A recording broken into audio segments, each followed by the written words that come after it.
L'instruction select nous permet bien sûr de sélectionner les colonnes, de restreindre le nombre de lignes, mais nous permet également d'effectuer ce qu'on appelle un calcul élémentaire, c'est-à-dire un calcul qui va porter sur chacune des lignes du résultat.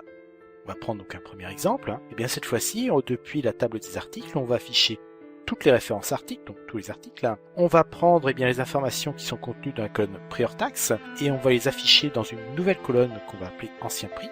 On va prendre, plus exactement reprendre cette information du prix hors taxe de l'article, le multiplier par 1.1, c'est-à-dire l'augmenter de 10%, et on va l'afficher dans une colonne nouveau prix. Donc attention, cette information, cette multiplication, n'a de portée que sur le jeu de résultats, c'est-à-dire que sur l'instruction select. Aucune modification n'est faite sur la base de données. En effet, l'instruction select n'est certainement pas une instruction update.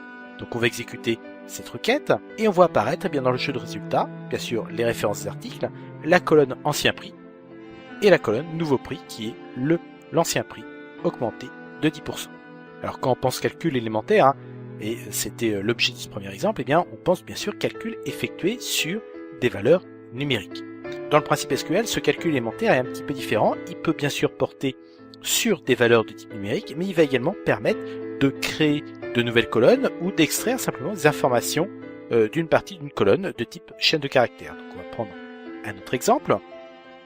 Et cette fois-ci, on va extraire les informations depuis la table des clients.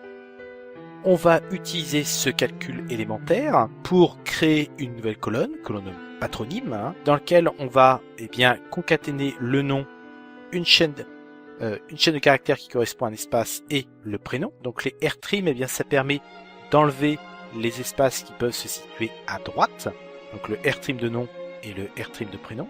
Et cette colonne va être nommée comme étant le patronyme.